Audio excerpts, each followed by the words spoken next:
My name is Crow, and I'll be your guide as we enter the world of Batman Arkham City in Stereoscopic 3D. Now put on your 3D glasses and prepare to leave this flat world behind. You have now entered the S3D Gamer Zone.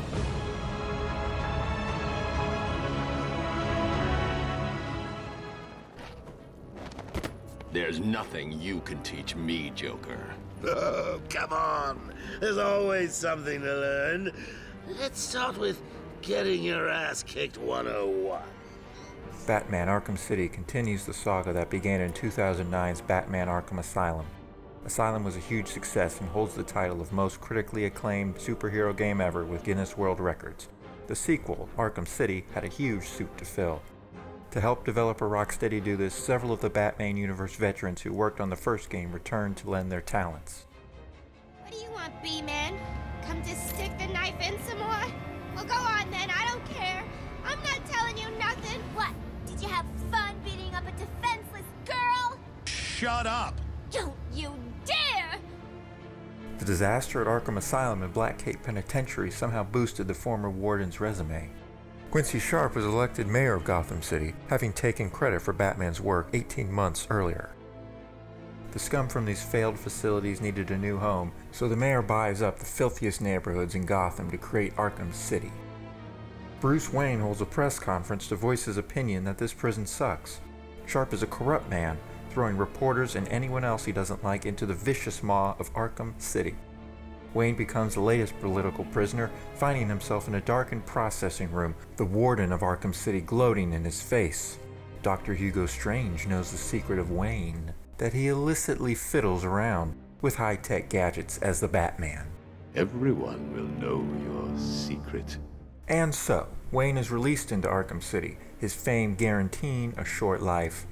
As soon as possible, he must become the Batman. The primary story arc is Batman fighting to obtain a cure to a disease the Joker infected thousands of citizens with, including Batman himself. Many familiar characters and villains are encountered along the way, with a shocking fate befalling one of them. You can't kill him! You can't! On fire! Welcome! Punch! Arkham City is an open-world game. From the very beginning, there is freedom to explore the large, open-air prison. The city itself isn't as large as the sandboxes in other games like Just Cause 2 or GTA 4, but unlike those games, a significant portion of the game takes place within indoor environments. Combat is skillful, meaty, and bone-snappingly brutal. Batman is so well trained that he can smash faces and pop arms out of their sockets without drawing a drop of blood. Finesse, variation, reaction times, and flawless performance are all expected of you. Batman ignores the opportunity to pick up weapons dropped by his enemies, but he'll wield a sword when fists can't get the job done. There's some annoying problems to look out for that will induce you to smash your monitor. Punch! The camera gets crazy when up against a wall, you'll be hit by boxes thrown from outside your view, and your combo chains will be broken for no apparent reason. As Batman increases in power, he can unlock new combat moves and gadget capabilities. Nearly all of the gadgets from Arkham Asylum are available to Batman from the beginning, and he gains use of new ones as the story progresses. The Freeze Blast can incapacitate his foes, the Disruptor disables enemy weapons, and the Prototype Grapnel Boost helps Batman continuously glide across the city. Solving the Riddler's many challenges unlocks character bios, challenge maps, concept art, and characters to view in the 3D model gallery. Did you figure out what the numbers mean? Yes, it's just one of Riddler's games. If I get Batman in my sights, he won't even know what.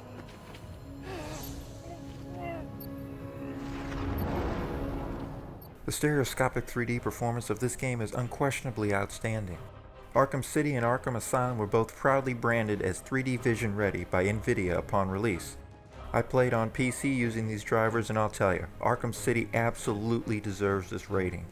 Gliding high above the slums of Gotham is an exhilarating experience that is intensified by dive bombing into a group of enemies. Feel the vertigo as you perch atop a gargoyle 10 stories above the ground. This game begs to be played at a very high depth, allowing you to perceive differences in depths of objects even far away. There is an enormous amount of distance before objects blend together and become flat. Nearly all of the game world UI elements render in S3D, which makes high-depth play comfortable. There's little need to keep refocusing your eyes on screen depth text and indicators. Eye strain is kept to a minimum, even over long play sessions. Even lens flare is rendered with depth. The main menu of the game has a beautiful windowed appearance, with Batman in heroic poses just beyond the glass. Ivy, I told you that thing with the flowers wasn't my fault. You should have watered them. Cutscenes are phenomenally well portrayed. Your custom depth and conversion settings for the third-person world translate over to cutscenes very reliably. I played with a depth of about 85 and my convergence was increased above the default NVIDIA profile. When looking at the game with glasses off, the two heads of Batman were just touching. This increased level of convergence gave the game world a lot more impact, but there were times when objects got too close to the camera during cutscenes. Character models can be viewed in glorious S3D in the 3D model gallery. Rocksteady showed their care and concern for the S3D experience by giving this area of the game a very interesting property. Zooming in and out from the models causes only a very minor change in convergence. There's no need to worry about the model looking flat or popping out too much at either extreme in distance. Minor flaws in the S3D rendering can still be found though. Nothing is 100% perfect. I did my best. Well, you should have tried harder. Shadows don't render properly in both eyes when Joker taunts your flaccid corpse, which is puzzling because every other character has no issues on this screen. Confusing, isn't it? Condensation from the freeze grenades renders slightly in front of the grenade itself. When Joker's thugs require sniper rifles, the laser sights have bright highlights that don't render in both eyes. Many different indicators render at screen depth when they should render at the depth of the object that is being scanned or targeted. All of these problems have a minimal impact on the S3D experience and will not deter you from playing in S3D. Arkham City is a shining example of stereoscopic 3D support. It's also an embarrassment to other PC games running on the Unreal Engine 3, yet have zero consideration given to the S3D experience. Bring out the defendant! Looking at you, Mass Effect 3? Yeah,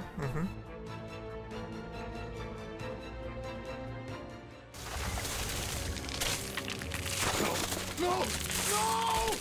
Without question, Batman Arkham City should be in the library of every stereoscopic 3D gamer. Gotham City is convincingly portrayed, and Rocksteady understood that S3D would allow gamers to see this world as was meant to be seen. 2D reviewers from around the world praise the game, and this 3D reviewer is no party pooper. And now for the scores. For its superlative gameplay, engaging story, and captivating presentation, I give Arkham City a 9 out of 10. And for its successful implementation of stereoscopic 3D rendering, I give Arkham City a 9.5 out of 10. And we can only hope that other games developers will follow Rocksteady's example. And a word of caution before I leave you, if you play the PC version, be sure to back up your save games. After completing the game, all of my 18 hours progress just mysteriously vanished. And many other gamers have had this same problem. Please, don't be like me. I didn't keep a backup, and I smashed 4 monitors in a rage. Falcon Punch!